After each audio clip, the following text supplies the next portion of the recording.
Welcome back, Raw Thoughts listeners and everyone who watches on YouTube. I want to thank everybody once again for helping support the show. Really, what I do is bring individuals on and we talk about their life. We talk about what they're doing, where they came from, and where they're going. So I'm going to just apologize for my voice right now. It's 4th of July weekend. And, well, I lived a little bit. So that's the repercussions. Today we have Joe. He is the owner of Idaho Prep Company. He lives here locally in the Treasure Valley, but his history is, living in California. He was a police officer. He was a manager of an EMS company. Gone to, you worked at Tesla. Yes. That is insane. So I'm just going to already turn it over to you, Joe. Tell us a little bit more about yourself. First of all, welcome. Thanks for having me on here. Appreciate it. Absolutely. It's a little early, and I'm a little slow this morning, but probably for different reasons than you. I've been working my ass off the last few days, but you gave away my first secret that I didn't want to tell anybody, but that's totally okay. I came on here with the intention of there's nothing on the table or off the table that we can't talk about. So we moved here almost 2 years ago. I was born and raised in California and love it. Absolutely love the scenery, love the state, but it's just gone to shit in the last couple of years or few years. And I've been wanting to leave for a long time, and my wife didn't want to leave because she's pretty rooted there. And when I was with Tesla, they had already talking about opening this plant in Texas, and I was like, yes. Texas, that's perfect for me. That's where I need to be. But then I ended up leaving Tesla, and my daughter came here first. She's 21 years old, and she moved. Well, she didn't move here at first, but she was staying here a lot because her mom is also in real estate, and she's engaged to somebody that owns a mortgage company here. And so she was spending a lot of time here, and then she decided that she wants to live here. She loved it so much. She loves downtown Boise and everything. And so we visited a couple of times, and my wife fell in love with it. She likes mountains. She likes trees. So we just decided to take the plunge, and it was a little scary to just pack up and move. And we bought a house without seeing it. You were those people. Yes, we walked in and this is a little smaller than we thought, and these floors are a little more creaky than the picture shows. So it was interesting. And so she was traveling back and forth to California for work. She was still a fire dispatcher, so she'd be gone for sometimes 2 weeks at a time, and they worked 24-hour shifts there. So, so I'd be home with the boys trying to figure out what am I going to do with my life. And I cashed in a bunch of my Tesla stock money, which we did pretty well on that. And I was going to open a food meal prep business. I used to be into bodybuilding a lot, got into making my own meals, and I'm into cooking and barbecue and all that. And so I started looking into that, and there's one other company that does it very similar. And then I realized there's so much work involved. There's all these different menu plans you got to put together. And I wanted something more simple. And a friend of mine that I've been making beef jerky for, 4 or 5 years, but just for myself. Right. Just I'll throw it on the dehydrator, just whatever's in the fridge. And it just got better and better. And I still never wrote a recipe down. And then I had a couple of friends say, hey, why don't you sell us some of your beef jerky if you got nothing to do over there? And I was like, yeah, I could make you some and ship you some out, and I'm not going to charge or anything. And then one of my good friends from high school said, Joe, you really ought to sell this. And I'm like, that sounds ridiculous, selling beef jerky.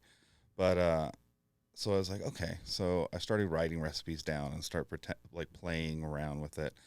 Because that's how I cook. I don't write recipes. I don't look at I just cook. Right. You just throw it together. Yeah. And so I started writing this little book, which I still have, and I actually sometimes still refer to when I'm like, oh, how many cups of that? And how many cups of that? And I just grab stuff out of the fridge, which is really interesting because my marinades and my seasonings, It would have never happened. It happened kind of by accident, because my wife's family's Filipino, and we came from an area that's a highest Hispanic population. So a lot of those flavors, those seasonings, and some of the ingredients I put in are some Filipino, some barbecue, and some Mexican flavors. And you would never put all that together in a No, million years. you want to go to the store and think of that. And I'll never reveal my secret until I sell the company, but there's some stuff in there that you would never guess to put in beef jerky. And that's an absolute key ingredient. It's pretty amazing. So I just started selling to them and just experimenting. And I used like a group of 10 guys that I would send them like samples. Say, hey, try this and tell me what you think. Just blank. I didn't tell them what it was. And like, yeah, this is really good, or this is too salty, or this is too dry, or whatever. And I just kept doing that. And then my wife says one day, she goes, why don't you get a website? I'm like, no, I don't want to do that, because in my mind, I'm very particular about details, and it wasn't ready. And I wasn't going to launch this until I had my logos, my packaging, my system all set up, my social media, everything. Right. Because I feel like you have to compete with these big companies. And she's like, no, just do it. I'm like, fine. So put out a website and just started blowing up right away. And I just started making jerky. And it really started in May of last year. And it has grown every month to where my goal now is for it to double every year in sales. We're way beyond that. Wow. Like this month will probably sell as much as I did last year. Oh my gosh. Just this month alone. It's really blown up. It's taken me time to realize like how good it is. Just because, when you cook or we make something, you're just like, I don't know, like how good is this? But watching people's faces and see their reaction to, wow, and I can't tell you how many times I've heard, this is absolutely the best beef jerky I've ever tasted in my whole life. Wow. And like such a compliment. And I just love seeing that natural reaction from people. Yeah. So do you think, what has helped with the progress of getting the word out and, literally letting it blow up? Like what's been the secret for that? Word of mouth for one, but social media is just like, it's where it's at. It's as much as I hate doing social media, as much as I hate sitting down and putting the tripod up and making stupid, silly videos that I put on YouTube or TikTok or whatever. Hate that. I have to do it when nobody's at home. Yeah. Like, all by myself. But every time I post a video or post something, sales go. Like I realized the last 2 weeks I've been so busy I haven't done anything. My online sales have just plummeted in the last 2 weeks. And it's just, you just got to be out there. Yeah. And I think I heard you mention something about Gary V. Mm-hmm. So I follow him as well. And he talks about you've got to, I think it's 2 times a day you've got to put videos out there. And he's up to now. He's like, honestly, there's not even a number. He's like, just do it as much as you can, he's like, and repurpose it and but that takes a lot of time and it takes a lot of effort. And even with having all of this on YouTube, it's still very hard to sit down and that's not my specialty. Like beef jerky is your specialty. Like me talking with people is my specialty, not doing the behind the scenes or, videos or all that kind of stuff. But you do see a lot of growth with that very organically, which is nice, and amongst word of mouth for sure. Yeah, it's I've always had a pretty good eye for marketing and what the attention to detail and what looks good. Like I used to flip houses a lot or that sort of genre, and I'm not the person that could take a blank slate and build something, but I can walk into a house built in the 70s and I can tell you like, oh, let's do this. So I know how to make improvements on things. And so it's been a process. So it's really hard because I'm a one-man show. Like right now, I'm still a one-man show. Like I get my family to help when I'm busy. But I do, and I didn't realize how many things are involved in business. I like you talked about, I was a global security manager at Tesla, and I was in charge of 150 people and like these things throughout all of Tesla Corporation. And but there's little things you don't deal with, like accounting and taxes. And I had no idea all these little things. And I spend so much time with paperwork that like it's ridiculous. And all this marketing things and doing like I can do the videos, but then editing them, I'm not good at editing. So I just had, like you said, I'll do one and then I'll take little clips and take little pieces here and there. And it works. It does. Yeah.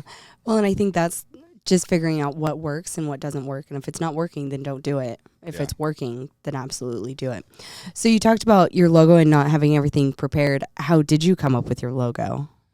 So originally it was the company name was Idaho Meal Prep. And I kept that. And the original plan was going to be, okay, I want to put this jerky out first. And then that's just like an intro. And then eventually we'll do a full kitchen full of meals and everything. And it just blew up so much. So I'm just like, no, like, let's just switch it. And I'm going through names, like thinking. And my wife actually came up and says, why don't you change it to Idaho Prep Co?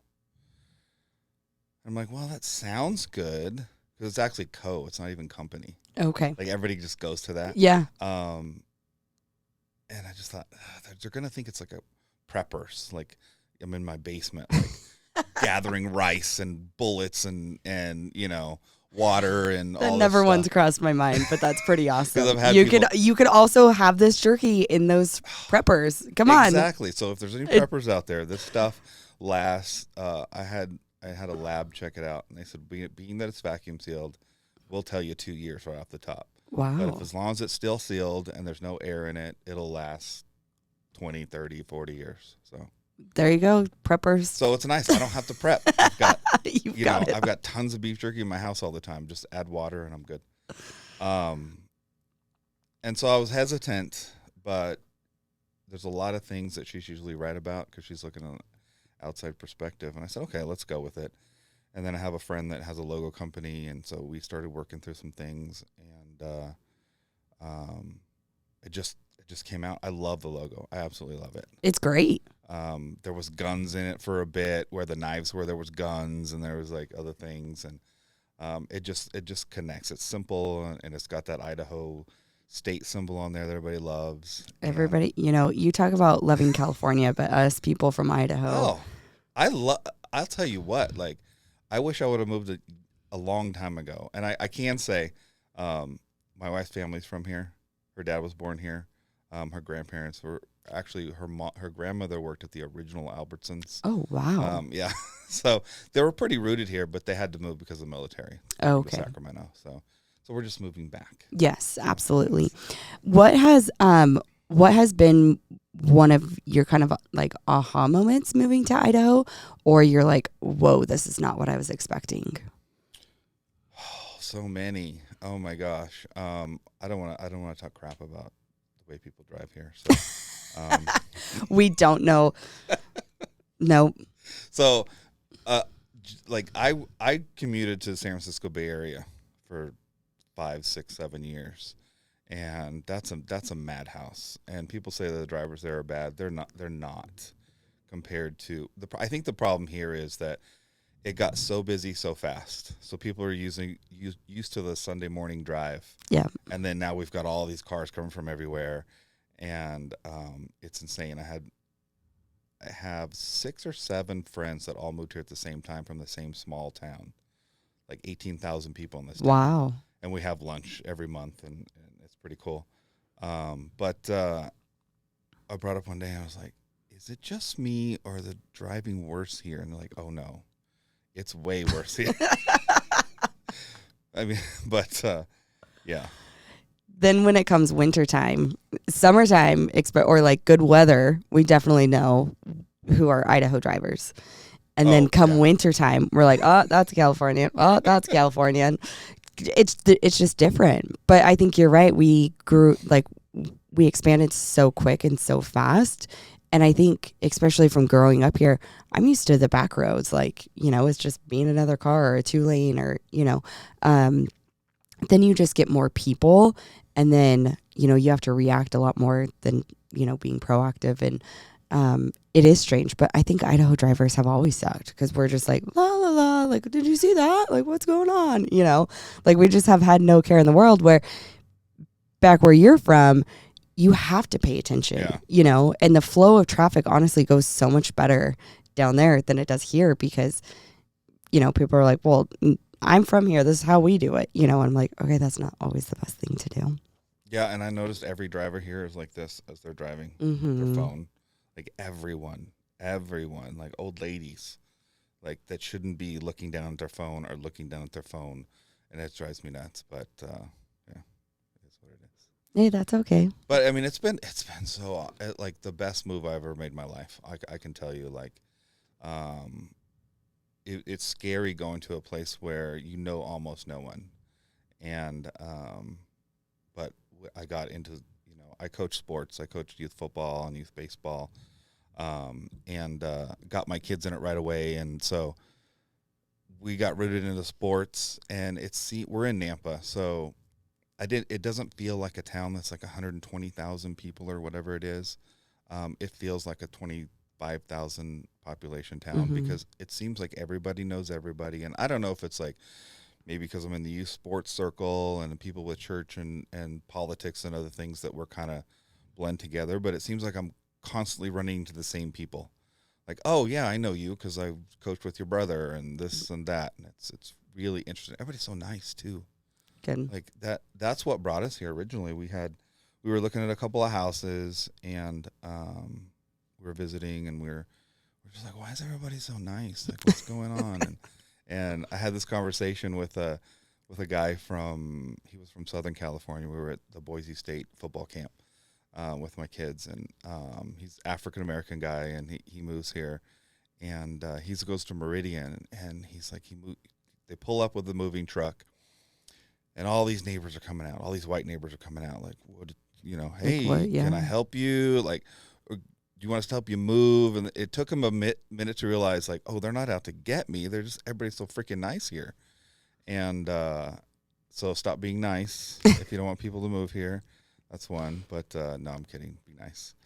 But yeah, it's just been absolute. Like everything has just worked out. I mean, it's been a heck of a struggle.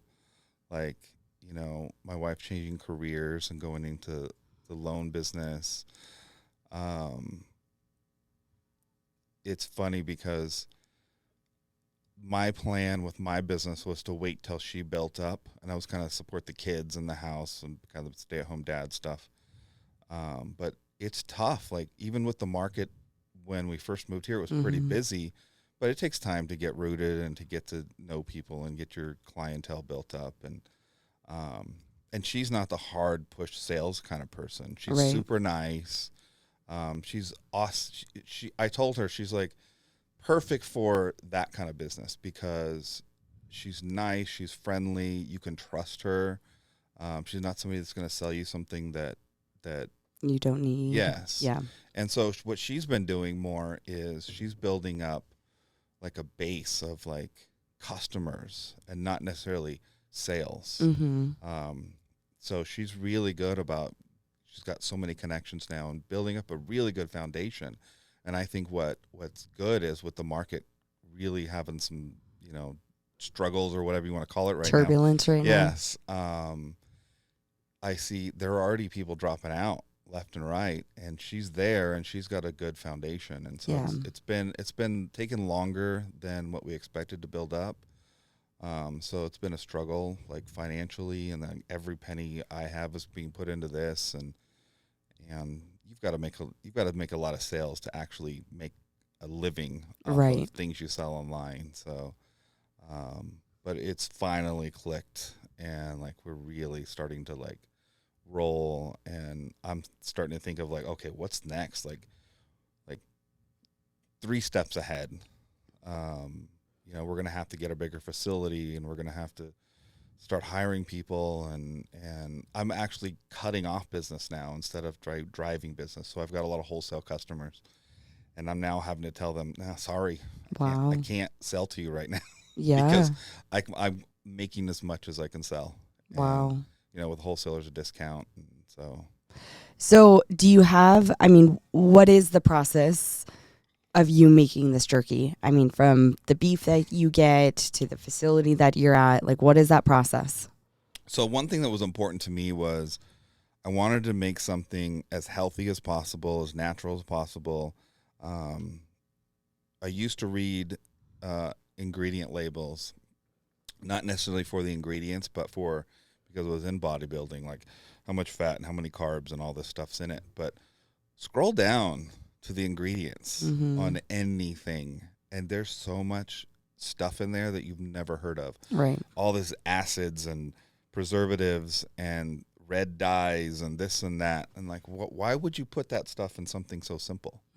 Like something simple has stuff in it. Like if you buy, I don't know, what was it, like a carton of milk or something that had all these weird things in it. And so I wanted something as simple as possible, and it started with good quality beef. And we found, actually, we're Thomas Cattle Company T-shirt today, mostly because I love the way their shirts are. They fit so looks well. like a good shirt. It fits like form-fitting and stretchy and all that good stuff. You need to figure out where they get that shirt from and put that logo on it. Yes. And it would sell like hotcakes too. too. There's a place here in Boise. She told me where to get it.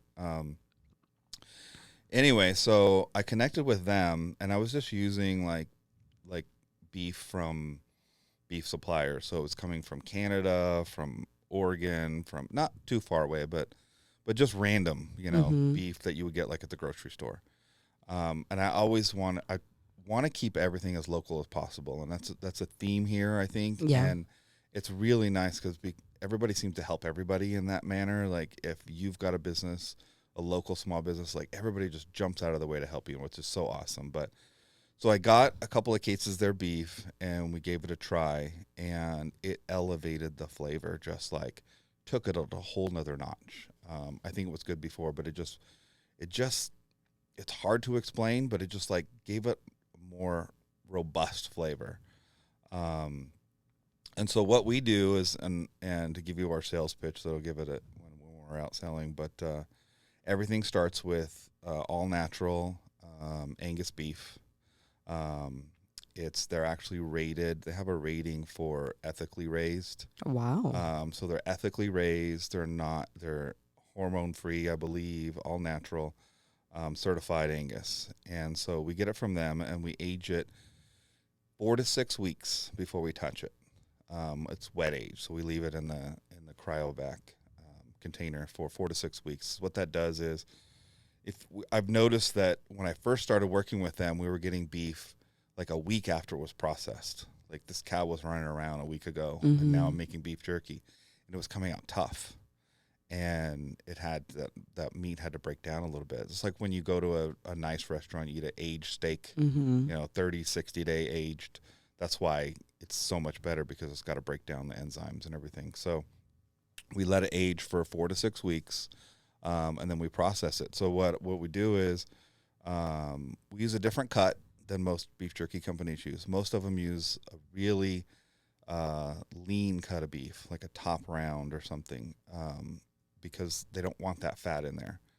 Because when you have fat that ages, it tends to turn rancid. Okay. So most beef jerky packages are not vacuum sealed like ours is. So when there's air getting into that, that's not going to do well for that fat. But we love the fat, because that's where flavor comes from. And I never learned how to do beef jerky from anybody. I didn't Google it. I didn't YouTube it. I just did it. And so we do things a little differently than anybody else does. So we used a fattier beef like you would with barbecue, like brisket, fat as flavor. So we slice it, and then I put that actual rub on it, which is something obviously I created, and it sits for 24 hours. So we don't use like machines that tumble it or anything. We literally lay it on the table, put the beef, flip it over, do the other side, and then put it in containers, and it sits for 24 hours. And then we come back the next day, and we use the wet marinade. whatever flavor it is. And that sits for another 24 hours. And then the third day is when we smoke it. So it's on the smoker for anywhere from 6 to 8 hours, slow smoked, really just get that flavor in. And every single piece is hand checked. If you're one of our customers and if you like really examine your jerky, you'll see there's little tear holes in the middle because we literally go through and pick off every piece off the smoker and check it. Wow. So we don't pull it off until it pulls nice and easy. Huh. That way it's like fully cooked and there's no extra toughness. And as if people notice that when you bite into our jerky, it's not like grab it and you just rip it out of your hand, because we cook it that little bit extra longer and that fat works in with that meat, and it's a nice tender bite, you know. So. Do your kids help you with a lot of this stuff too? They do with some. I've got 2 boys. They're 9 and 12 now. It's hard to get them to, they're still at that age where it's hard to get them to do too much. My 12-year-old's becoming a young man, and his body's changing. He's getting hair on his armpits, and so that's going to be interesting. Went through that with my daughter, but it's so different with boys. But my little one, they're just like boys. They just want to go play and have fun, and they're kind of spoiled. So is this mostly you doing this? I mean, does JP help you a lot too, or is this mostly you doing everything? It's mostly me up until now, but we've gotten to the point where in this last month where I'm going to have to figure something out because it's too busy. Yeah. And so I've got one friend that said he'd volunteer to help out, and I'm actually looking for a potential partner as well, but not just anybody. I don't want them for their money or for how hard they can work or anything. I'm looking for somebody that has brought a product, like a food type product, to market, because there's so many nuances with that, and breaking down on saving. Like we do use some some store products that you buy already kind of made that we mix in with our marinades and other things. We need to eliminate some of that and just create everything from scratch. The processes and shipping and different things that somebody's dealt with already. Mm-hmm. Kind of like when I was with Tesla, and Elon called it manufacturing hell. When you take something, it's easy to make one car, Mm-hmm. but when you have to make 1 million cars and make a profit, it's really challenging. And it's obviously it's not a car, but there's a lot of little nuances with it. Working at Tesla was amazing. It was an amazing experience for some of this. Learning some of that, it was crazy, but yeah. So I'm kind of looking for somebody that's done that. I had a friend of mine tell me that there was There was a guy who started. Oh, he's a restaurant guy. Okay. Open and close a few restaurants, but during the middle of COVID, he started a food company where he was making small meals. Just like kind of like upscale meals, not like it was fresh, but to market, like not Right. like meal prep business. In less than 2 years, he sold that to a large food company, Swanson Foods, for $120 million. Wow. Just making some meals. And so that really inspired me. Like, I don't think I'll sell this for $120 million, but I think I can go 8 figures in the next 5 to 7 years if we do it right. Yeah. So. I mean, especially, the work that you're putting into it, the thought that you're putting into it to you, like the details of everything, the way it looks, the way it presents itself. And I think for you and your guys' family, so before we started this, actually recording, you were talking about, one of the events you're going to be at this weekend. And I think just all of that really, it takes time and it takes dedication, and it is a lot, especially anything we do. This isn't just a side hobby now, this is what you're doing. And being able to, put the time, put the effort, and doing it correctly. There's not really a correct way, but it's still figuring it out and, trial and error, and going on that. I mean, I think I learned from you from word of mouth, not only from JP, but like I was at Pre-Funk and I saw your jerky and I'm like, guys, like we have to take a picture, like we have to. And they're like, who is this? And I was like, it's Joe. I was like, you'll learn him. Like, so it's a great recognition of like when people are out in the community and they see the label, they also see you, and that's super neat to know that and understand that, with everything going on. To get back to the process, because I'm very curious. So after you test the jerky, do you let it sit again? Like what's the process after that? So basically, I'll put it together in a container and I'll kind of close it tight when it's done, and I'll let it just chill and marinate in its own air. Kind of let that as airtight as possible. Excuse me. And that will set for usually overnight, because by the time the smoke is done, it's in the late afternoon. And occasionally when I'm super busy, I'll let it set for 2-3 hours and then go ahead and start packaging it.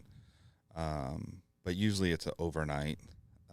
And I don't let it sit too long, and I don't let it get too much air, because ours is not dried in that typical, dry beef jerky fashion. So I don't want it to get too dry. If it sits out too long, those juices and that moisture will start to evaporate.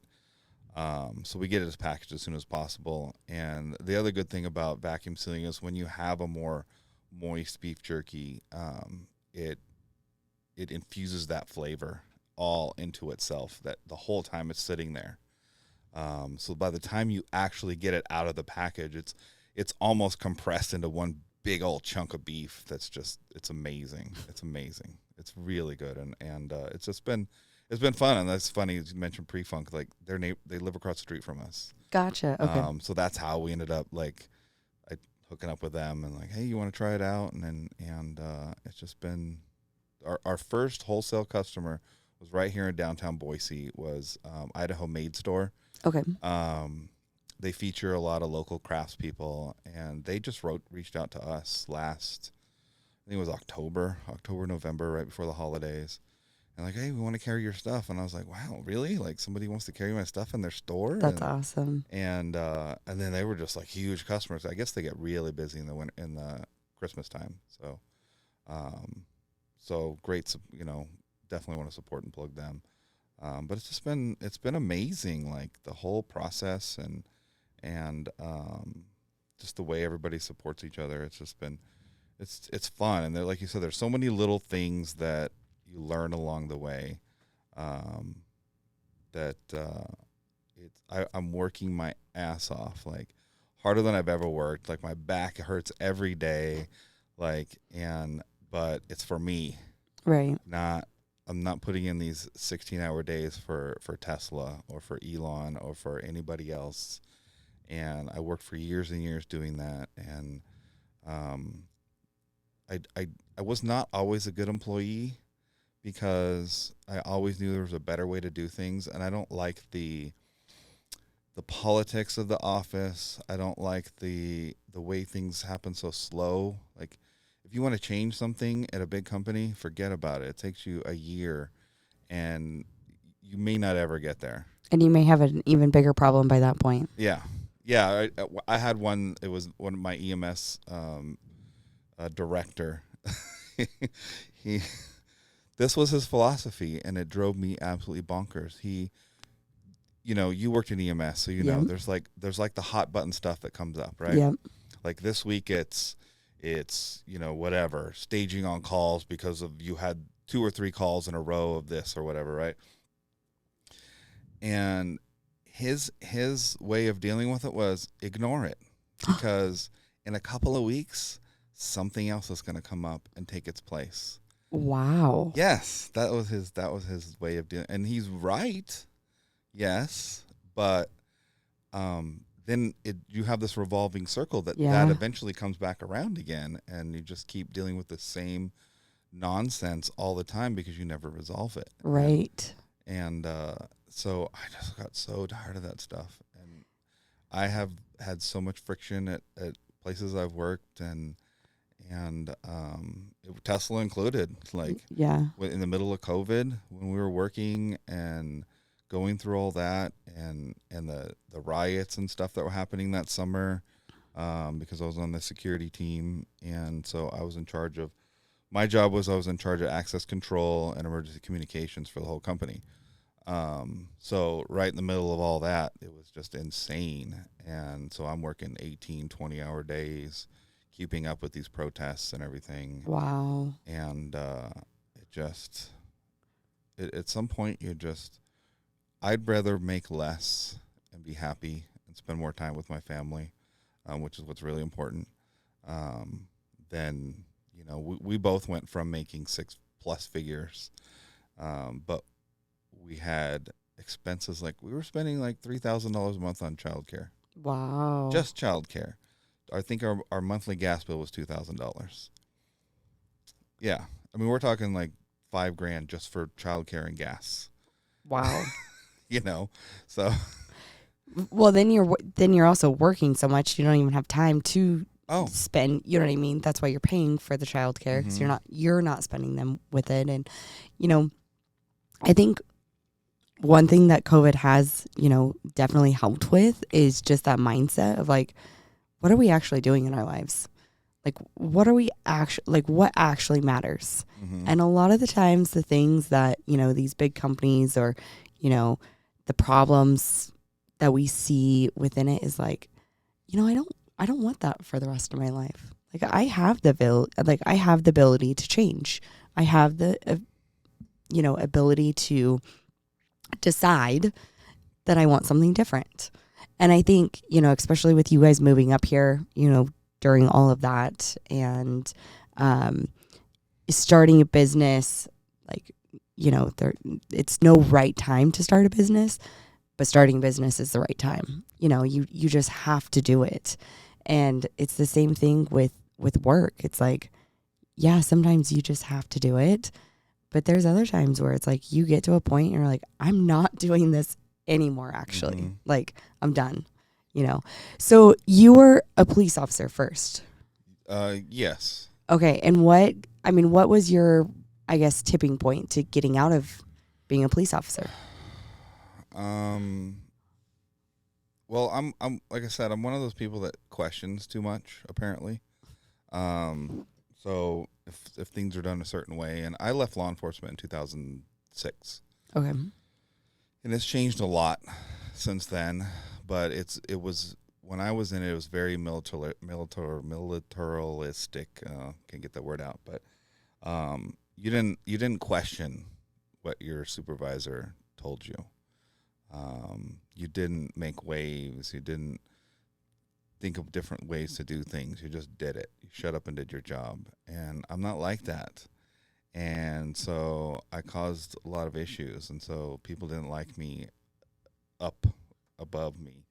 And so I had a lot of issues. And so it was just finally to a point where, like, I'm done with law enforcement. I'm done. Like, I can't do this anymore. I left once in the early 2000s to go and flip houses. And then the market went to shit again. And so I had to do something else. So I got sucked back in. And it was the second time I went was worse than the first. And it was just like, and it's not dealing with the people back then in the field, because it's kind of like a black and white issue, meaning like, you're the lawbreaker, I'm the law enforcer. It's pretty much right. It's easy to deal with that for the most part. I mean, it's a little more complicated now in today's law enforcement, I think, than it was back then. But dealing with the brass and the management and just the egos with that, like, I mean, you've been in EMS, so it's some similarities there. Definitely some similarities there. You definitely see the similarities, and I think just in a broad spectrum of first responders, you see that, especially too with like, the firefighters get all the glory, or, the police officers. And it's like, actually, we were the ones that did all the work, but thank you. It's funny going from, because I was I was a police dispatcher on my days off, and then I got into EMS, and so I saw like all these hierarchies of when there's calls, like the cop comes first, and then maybe the firefighter, and then maybe the paramedic and the EMT, and it's like, but then paramedics seem to have this god complex sometimes, and it's ridiculous. Sometimes it is ridiculous. It's very complex. It can be very complex. Well, and then especially within law enforcement, you do have, it is black and white. You've broken the law, like I'm the enforcer. But then you have other people that are like, well, I'm the, high and mighty and I am the enforcer. And then you get into that ego, it's like, oh my gosh, can we just take it back? Those are the ones that ruin it for everybody, Yeah. and it took me a little, like, getting out of law enforcement to see some of that, like, and I was that way to a certain extent sometimes myself, because you just kind of get sucked into that environment. And, once you get out, you realize, like, some of these things aren't such a big deal, like, that you thought they were. Like, really, is it, like, really that big a deal? Like, we were just talking to my wife about having an open container in a vehicle. Like, is it really a big deal if the passenger is drinking a beer? Like, why is that a law? Like, I'm the driver. I'm not drinking. Like, Right. Just certain things like that. It's just silly. And you don't realize it till you get out and you look at it from a different perspective. But kind of going back to like COVID and career changes and everything was, I was always looking for chasing that brass ring, chasing that next promotion, because I went from, when I left EMS, I went into corporate security, and I was a security director of a hospital, and I was miserable there. It was not a good situation. So then I went into retail corporate security. So I was in charge of several shopping malls, and it was pretty good, but it was just like, I need better. I need more money, more prestige. Like, I need that next level, and then that'll be it.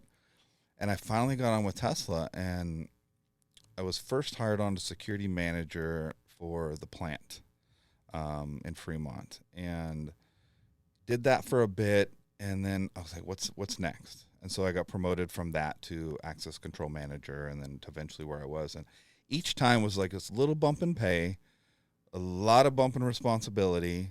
But once you get there, you're just like, is this it? Like, it's just the same stuff. So then I just had, and then with COVID and everything, this epiphany of like, what am I doing?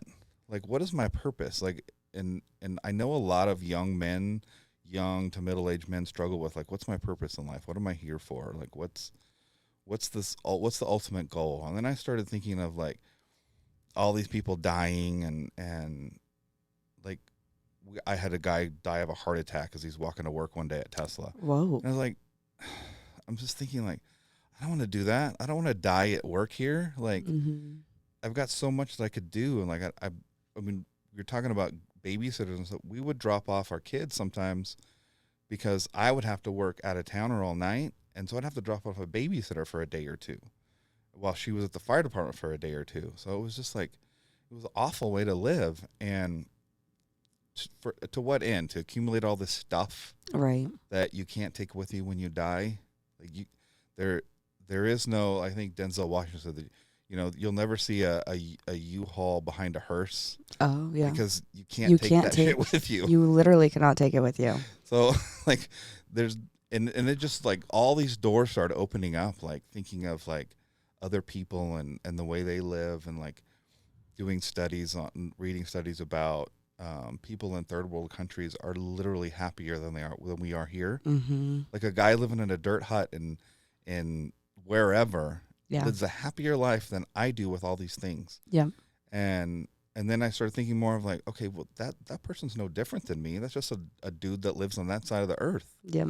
And I'm no better than he is. And so I just started thinking, like, there's other things that are more important, like my family and my faith, and just being a better person and being involved and just doing things. And I get so much more reward from being around and, like, coaching my kids' football team or coaching their baseball team and just watching them grow, and like way more than I would have of a big bonus or a raise. Right. And so I don't care if I make a bunch of money here or not. I don't care if I, retire with $20 million. I would like to, sure. Because there's a lot of great things that we'd like to do with a lot of money. We have plans to help a lot of people, but that stuff's not important. I remember driving home, like sometimes from San Francisco to our little town in Ripon, which is like 2 hours away, and driving home at night and literally crying in my car. Just a grown man, 50 years old, crying down the freeway. For why? Like, what was the reason? Just because I was so miserable. Wow. Like, miserable with this drive. It's like 9:30, 10 o'clock at night. I know when I get home, my kids are already in bed, and I know when I wake up, I'm going to wake up and leave before they get up. It was a miserable day, and like this commute, sometimes it's 5-6 hours long. It's just the money never made up for it. No, because like you said, I mean, that money is great, but there's something you're sacrificing with it at the same time. Your soul. You as a human, you know what I mean? Like, you as a human are, it's a great example, like you had said, of like, well, what is my purpose? Like, it's my purpose to go to work and give my time to this other person that's really making the money. Like, I'm just here for a job, They don't know you. You die from a heart attack right in the middle of your work, and they don't know who you are. Oh, and they'll have a new person to do your job in a week. Yeah. No matter what your job is, they don't care. Like you're expendable. Yeah. So don't put everything you have into your work and work hard, but remember, like, if you die in that chair today, there will be somebody sitting there in a week doing your same job, and they won't really care. Yeah. Well, I think that's it. A great example too of like, oh, I can't leave. Like, they need me. And it's like, they'll find somebody else. They really will. And that's fine. Like, we're all replaceable for sure, but we won't be able to be replaceable to our family and our time and our, what we have dedication to. Like, that won't ever change. And, I think too, like, especially with you opening up, your business, is like, there's nobody else that has the love for this than you. You get to come up with all these things. And even though the business part of it is not fun, the fun part is that you get to do that so that you can be home with your kids. Yeah. And I think, speaking of the fun parts, and I think it's good that this is such a ground up project, because when I start hiring people and when we start getting bigger and bigger, and I can do the more fun things like do more social media posts and do, marketing and come up with new concepts. When I'm running the business, I will never have a problem just jumping in and saying, hey, let's go cut this meat together. Or if somebody's struggling or something, like, I will never ask somebody to do something for me that I didn't already do and won't do again today or tomorrow. Right. So I think that's really important. And the other thing that I want to get rid of when we start growing is titles. Nobody's going to have a title. You're just going to work here. Yeah. You work for this company, and we're all equal, and we all have a part. Whether your part is that you cut the meat, or whether your part is you go out and sell to grocery stores, we're all just a part of this thing. Yeah. Well, because I think, actually, Anna Lee, my episode just last week, actually, it'll be 2 weeks, actually, she talks about, titles and accolades and how much people chase titles, especially with you in Tesla. You're chasing the title to the next thing. And it's like, oh, well, if I get this title, then I'll be happy. Or, if I get this promotion, everything will be fine. And then you get that promotion, and guess what? You're like your old, supervisor, where it's like, oh, I just ignored everything else. My problems are still here. Nothing really changed besides having more responsibility, and I'm still not getting paid enough for what I just took on. Yep. Very interesting. Well, as we wrap up, how can people reach out to you to get some jerky if they want you to come to an event? What does that look like? Oh my gosh. So it's so crazy how this has evolved, and I think you have to really be open-minded when you do something like this, because I have a set way of things I think I want them to progress, but you have to be flexible and repivoting back to doing some events, and I thought everything was going to be all online, and um, there's that's a huge market, direct to customer, but that's not it. And so we're pivoting a little bit, doing being open to doing change, but really, like, if you want our beef jerky, the best place to go is to our website is idahoprepco.com. Super simple, not Idaho Prep Company. I did say it wrong the first time. But we're the one thing I wanted to do when I'm a huge supporter and I follow so many veterans that have been through so much stuff. And when I was commuting a lot, I'd listen to a lot of podcasts, and so I'd listen to it's called the Team Never Quit podcast. And they would bring on military guys that have been through just amazing stories. And it's Marcus Luttrell's podcast, and I get inspiration from them. Like like yesterday, for example, I'm like tearing little hairs out of my eyebrows because my vacuum sealer's not working, and I always pause and go back to like one of their stories. So like Marcus Luttrell, the lone survivor, and he talks about like he tells like how he got through things. How did he can't walk, he's dying, all his friends are dead in a mountain, there's 100 Taliban looking for him. How did you get out of there and not just give up? And he's like, well, all I did was like I broke things down into pieces I can handle. And I use this so much in my life, is when you're feeling overwhelmed, break it down into pieces you can, even if it's 5 minutes or 1 minute, whatever it is. He would pick, what he did was he picked that rock 10 feet away, and he says, I'm going to crawl that rock. And then once he crawled to that rock, he goes, okay, what's next? That tree's up 20 feet away. And that's how he progressed. Like, you just don't give up. You just never give up. And so that's what I'll do, is I'll just break things down to pieces I can handle and like just push things off the side. Okay, I'm going to do this for the next hour.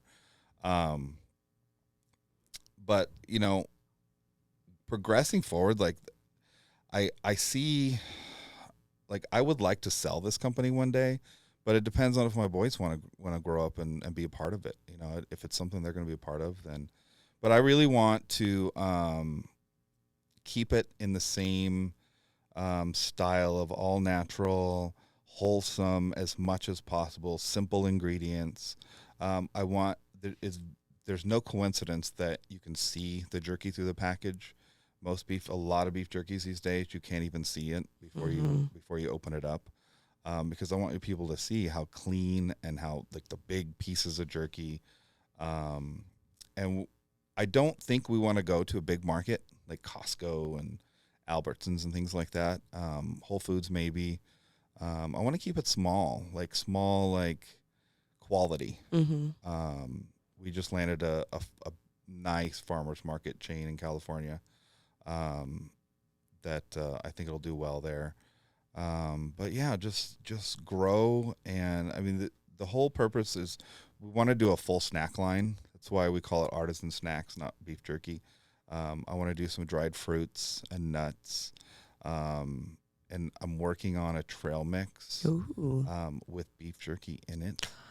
That would be delicious. I had this epiphany one day. I'm like, why is there no beef jerky in trail mix? No one's ever done this. Why?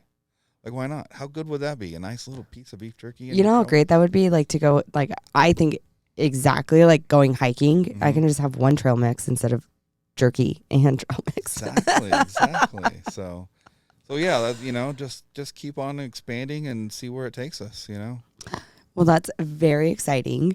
And you're doing something for the military, right? Yeah. Tell us about that. Going along those lines. So we want to be, after listening to these guys' stories, and that's kind of where I was going with it, is like they sacrifice so much. Like if you're in the military and you've been to war or in that sort of situation, like legitimately you should come back home and have a free house. and be taken care of. And we're not taking care of our veterans. And so any way we can give back, we do. And so we do. Right now we're partnered with ex-Navy SEAL Rob O'Neill's foundation, which is a Special Operators Transition Foundation. So what they do is for special operators, when they come out, that helps them find employment, just get accustomed to a different life, because they live such a different life when they're in, especially guys that have been there a long time. So what we do is when you use their code at checkout, SOTF, $1 per bag goes back to them. And then we also do an annual Memorial Weekend event, which is really fun, which Friday through Monday, every bag you buy, we match that and send a bag to troops deployed. Oh, awesome. So I haven't put together a package yet this year, but it was much significantly larger than last year. And for guys and gals that have been in far away places with no stores to go shop at, getting something like that is huge treat for them. So I know they love it, and anything we can do to help, that's kind of what I want to do. Absolutely. Well, listeners, if you want to snag a bag of his jerky, head over to his website. I'll have that in the details. Head over to his social media, reach out to him if you know of anybody that is looking to maybe even help you partner. Word is just getting out about this. And thank you again for coming on and talking. And I always appreciate it. So it's fun to bring in local people that are helping our community, helping our veterans, hearing your story, and then just seeing what's going on. Yeah, and then just real quick, this weekend we will be at the Post Falls Festival, Friday through Sunday, and then next weekend we'll be at CUNA Freedom Fest. Ooh. And then in August we'll be at the Taste of Coeur d'Alene, which I'm excited about. Ooh, Coeur d'Alene's beautiful. I know. I get to go up there in a couple weeks for my best friend's wedding. So. And then the week after that, we'll be at the Huckleberry Festival in Donnelly. Oh, very fun. All right. Well, definitely for all of those events, I'm sure you'll post them on social media as well. So if you guys are out and about and want to pick up some jerky, go find them at idahoprepco.com, and definitely tag Raw Thoughts if you are getting a bag. And we appreciate you and everything that you're doing. Have a good day, guys. Thank you for tuning into the show today. Your feedback is very important to me. If you could leave a review, as well as follow me on Instagram at rawthoughts.podcast, and email in at m.rawthoughts@gmail.com if you have any guest suggestions.